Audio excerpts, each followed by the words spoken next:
All right, and then there were four games to decide the fate of three teams to give us our final four. It all starts with match 67 in what is the final double-header weekend of this year's tournament. We focus on Delhi versus Chennai to start this big weekend off. The Capitals are already out. They'd like to spoil the CSK party, as David Warner said at the toss, and we have seen a few parties spoiled of late, and in recent years too, when these sort of games come our way. CSK, though, it's in their hands. They win, they seal a spot. They lose, and it becomes very tricky for the next few games. Right. We build up to that on Visit Saudi presents ESPN Cricket for T20 Timeout. We don't make changes here, just like CSK. Tom Moody is there. We've given him the backing. He's going to play for the long run. Thank you. Yeah, and Amol Muzumdar too. Only when he's not available do we have to make forced changes and bring in Sanjay Manjrekar. He's the impact player. No, he's the one we backed from the start, Tom. Sanjay Manjrekar had to come in as a impact player. Yeah. He's an all-rounder. No, you don't use. He certainly thinks he is. Yes, absolutely. It's a very good afternoon to you as well, Amol. Good to have you back.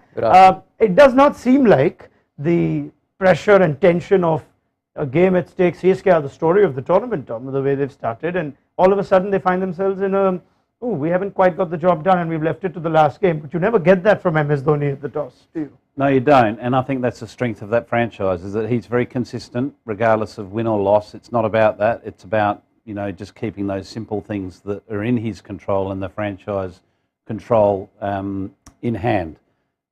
Again, today's game and every game this weekend, that's what it's all about, is just concentrating on you bringing your best game on this very day. And he's had a nice start by winning the toss. Yeah. And he's going to put some scoreboard pressure there. So it'll be interesting to see how quickly they adapt to the conditions there. We almost assumed, Amol, that CSK will make that top 2 spot, forget top 4, and that loss to KKR all of a sudden. Is there any nervousness at all about CSK, or do we feel they'll get the job done?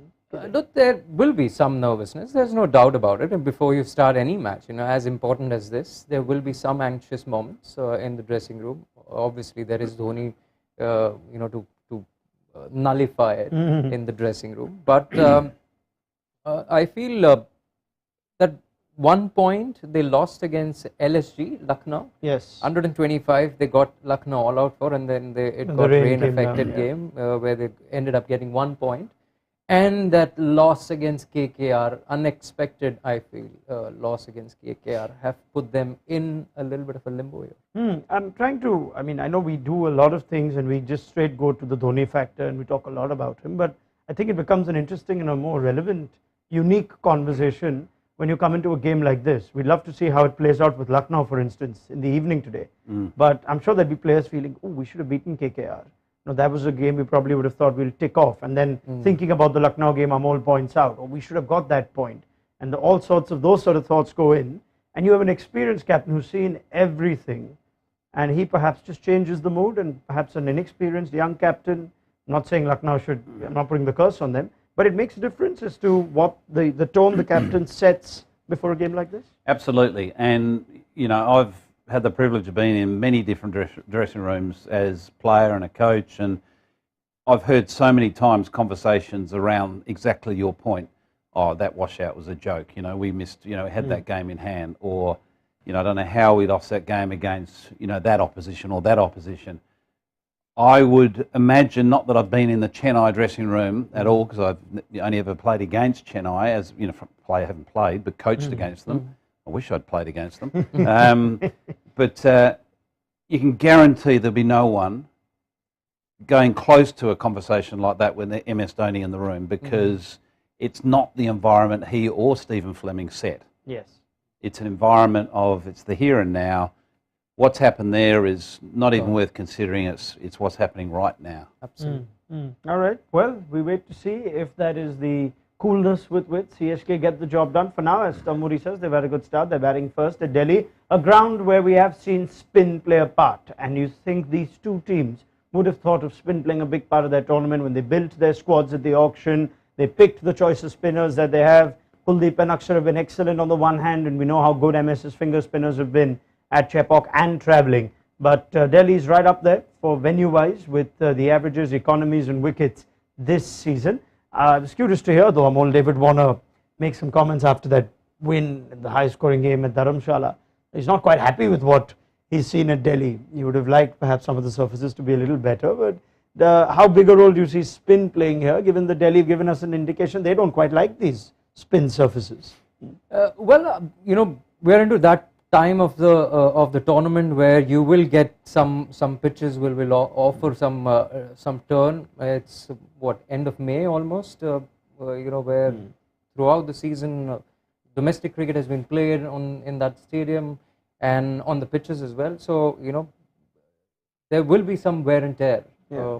And in Delhi, it becomes a little bit of a rough surface towards the end of May. And when that happens, then there is some turn on offer. They do have the personnel to extract something out of the pitch. Somebody like Akshar Patel who would love that. He bowls at a decent pace in the air, doesn't give batter too much chance. And then they have the quality of Kuldeep Yadav and option of Lalit Yadav as well. Yeah, we believe Lalit Yadav is back. We'll just confirm teams in a moment. But Amol makes the point of Akshar and Kuldeep. They've been excellent and they've had a good consistent season. Kuldeep hasn't quite had the back full of wickets that some of the other spinners may have, which perhaps begs me to whether Delhi have cashed in on the quality of their spinners. They've been so good, and yet it's not like Delhi have, shall I say, maximized their strength or their threat play in this tournament. Is that down to other factors? Because it doesn't seem like we're talking about Kuldeep and Akshar as one of the best spin combinations, even though they've been very good. I think that happens when you're not winning. I think you can dissect the spin department, which is being dissected on screen, or you can dissect the batting or the pace bowling. When you're not winning, there are situations where you don't have your batting group sort of being the highest scoring bracket when it comes to high run scorers for the season. Same with wicket takers. Everyone's sort of contributing at different times.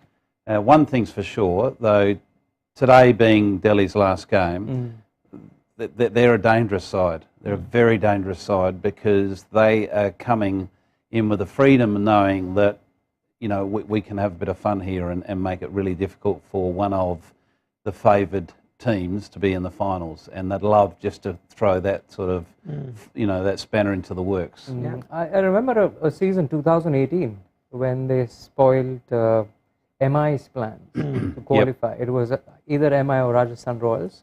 I remember it very clearly because we were watching it in the team room, in the Rajasthan Royals team room, and they chased it down against MI, and they spoiled their chances of qualifying to the playoffs. Very rarely it has happened, but it happened in 2018. Yeah, it's a sweet feeling taking another team down with you, even if it's not going to happen. But their spinners in particular wouldn't mind this clash. For all of CSK's batting might that was set up at the start of the tournament with Ruturaj Gaikwad and Devin Conway, they've also lost a backful of wickets to spin this season. In fact, they're right up there in with the number of wickets that they've lost. They're second highest, 36 wickets lost to spin in 12 innings this season. I just wonder if there's something you've noticed, Amol, about especially Ruturaj Gaikwad. Conway, is a good player of spin, but they seem to be losing wickets to spin more than they would like, perhaps. Well, you can see from the other side that the opposition are more using spinners more often against them, and especially when they're playing in Chennai. I haven't seen anything in particular, but I think Ajinkya Rahane, Moeen Ali, I saw him getting out to Sunil Narayan the other day against KKR. All did not, didn't have too much of turn, just played the wrong line. And, sometimes when you're taking the spinners on, it can happen. You play a high risk game, and then also a possibility of you losing out on your wicket. I think the thing to add to that is that they're also going to face a lot more spin, given that their home venue promotes a lot more overs of spin. So that's why that number's probably higher than it should be. But I suppose the concerning thing around that graphic was the number of times Rahane has got out to spin. And he's been a really good inclusion to the CSK lineup, because you've got that experience, and particularly today, because he knows obviously Delhi, the ground there very well with all the cricket he's played, but he also played for the Delhi Capitals, so he has got a unique sort of insight to it. So that to me is going to be very interesting to see how he manages the spin, or how everyone really does, but particularly him, given that he, he's got out so many times this year. Yeah, I guess the Ruturaj Gaikwad conversations are a nice one to have at this stage, who we thought would be right up there and racing for the orange cap with a good strike rate. We had that, but he's just gone off the boil a bit, and spin seems to have played its part in keeping Ruturaj Gaikwad quiet. Just have a look at his numbers against wrist spin, leg spin. Now we know we have a left arm wrist spinner in today, but to further go on the point of how many times he's been dismissed this year to spin, his IPL record in India sees him dismissed 9 times in 16 innings to wrist spin or leg spin, let's put it that way, and an average of 14.7. Now, as we keep a close eye on the growth and evolution of Ruturaj Gaikwad, the batter, Amol, is there part of his spin hitting or his power hitting against spin that you think still needs work on? Well, the numbers suggest so. Dismissals 9, and the strike rate comes down to 126. But playing against spin is an art, and you need. I personally feel sometimes especially in T20 cricket, against spinners, you need to identify a couple of shots where you do have those pocket shots. Where you do have those gaps, whether there's on the ground gaps or aerial gaps. You do find those 2 particular shots, and you back yourself to hit those every time. So I think it's an art, and he will learn as it goes. I mean, it's his 3rd season in the IPL. I think we sometimes rush into our things. I think, but you're stuck somewhere in between, I guess, asking the question of, you don't think it's a weakness when you watch him, because you don't think there's an apparent weakness, yet you're not quite seeing him take down or dominate spin. I know Sanjay Manjrekar has said many times that a lot of the current set of players, Indian or overseas, do not take down spin well anymore. I don't know if it's a comment you agree with. Yeah, I think it's a fair comment, because I think what we've seen over the last 10 years is the success of spin in this format of the game, and every side try to find that point of difference, that mystery spin. And one of the reasons for that, I think there's 2 reasons. One is that with the white ball, it's hard to read spin if you're not reading it out of the hand from a hand position. So it's hard to read it in the air, where a lot of players do that. If they don't read it out of the hand, they then look at the ball in the air and look at the revolutions of the ball. The white ball is quite hard to do that. And I think the second part to it, I think over the last 10 to 15 years, the emphasis has been about more the outcome, hitting spin against understanding what the spinner's trying to do. So they're not trying to attempt. Are they related though? But they're not trying to attempt to read the spin. They're just reading length and hitting from length. And so you put those 2 things together, it's hard to read the white ball, and therefore players are looking more at outcome. How can I find a boundary option against first understanding what's being bowled and then reacting to what's being bowled, which is the old traditional way of reading spin. I think T20 cricket has played a huge role in that change in the batting art of playing spin. But if that is the education, it perhaps tells me that it's okay to not read spin, is it? Yeah, well, there's not many people that do. If you could give me 5 players that can read Rashid Khan, Noor Ahmed, these type of spinners, Matisha, all these mystery type spinners, I'd like to hear those 5. But I think a lot of them play spin on line and length and play a certain way accordingly. Right. Also, the cross-batted shots have come into play rather than the straight down the track, because as Tom rightly said, somebody like Rashid Khan, if you don't pick him up from the hand, you have lost half of the battle. You don't get time in the air. You won't get time off the surface as well to react to it. You need to read it. You need to watch it like a hawk, off his hand. And I think one thing what I've noticed this season, especially with Klaasen, what he has done, he's played on the back foot quite a bit. He's gone deep in the crease. That's one way to tackle spin, is you need to use the crease vertically as well as horizontally.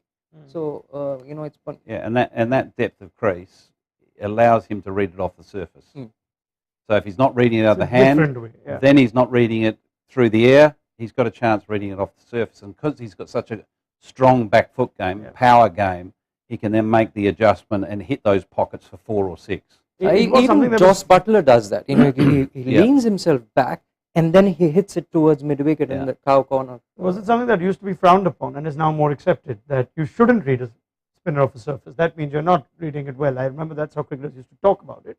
But is that now an outdated or an old school view, almost an elitist view of how to play spin by batters who could? You could. Yeah, you could say that, but you know, I feel you know, reading off the hand is a primary thing. You know, you have to do that. You got to. For that, you need, you know, you need to play that many deliveries in the nets. You need to spend that much time playing against spin, and on these surfaces where you feel comfortable. Once you're comfortable and you don't have any demons in the mind, then you start playing it better. It is a conversation that extends well beyond T20 cricket too, with the way teams play spin when they travel here. Yeah, no, I don't think it's just overseas players. I think Indian players as well were nowhere near as good at playing spin as what they were 20 years ago or 30 years ago. And I think that is, as I pointed out, I think that's to do with the white ball.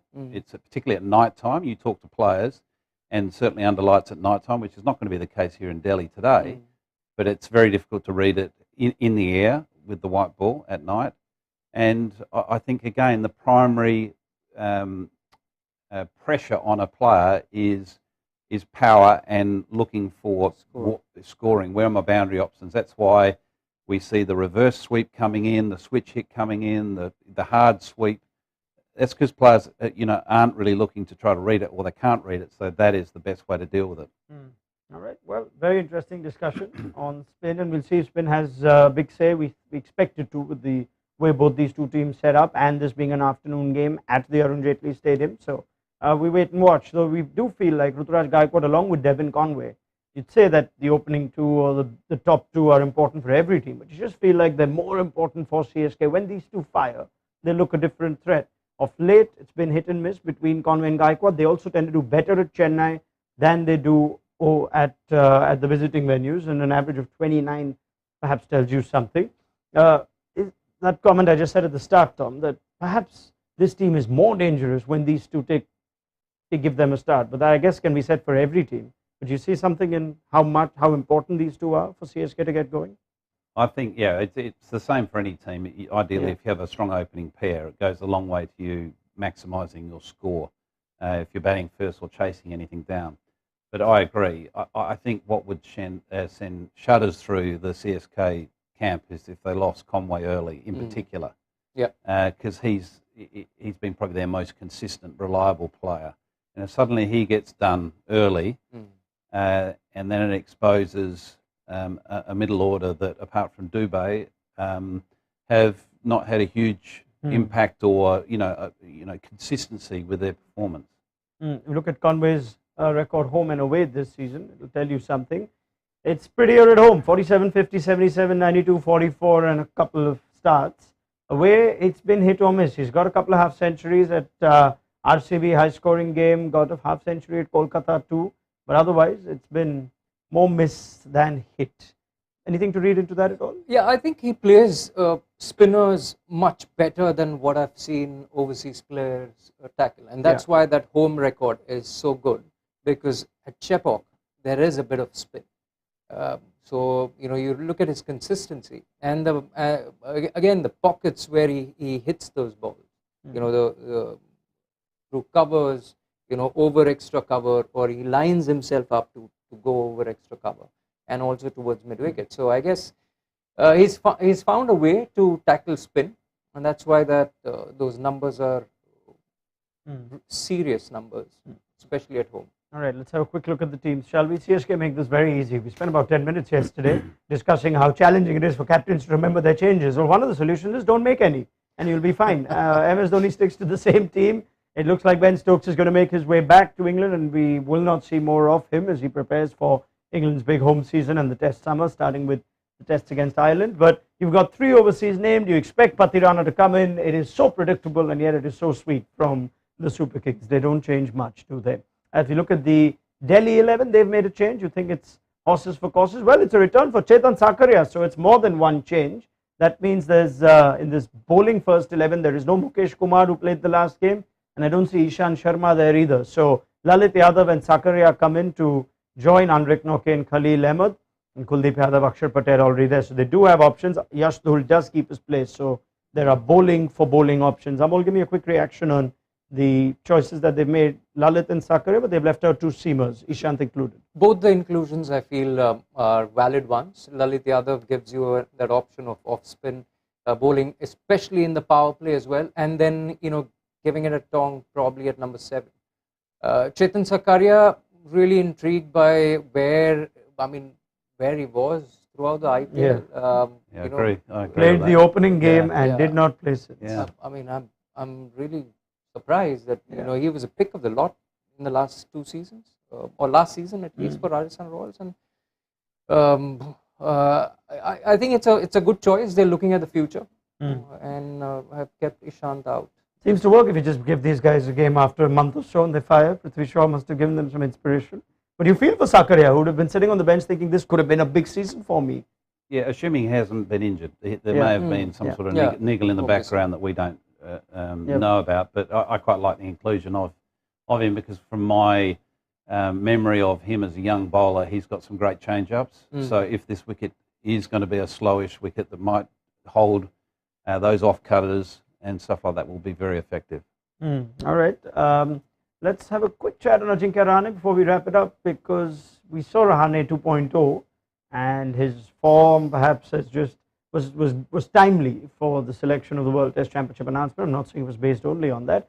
Since then, though, Amol, we've seen Rahane just go off the boil a little bit. Yeah, yes. It's not coincidence that the squad's announced, and after that we see Rahane 1.0, not Rahane 2.0. No, I think he started off really well, but I would love him to convert this 250, 300 run season into a 450 or almost a 475 run season. That's where he would be really dangerous and very,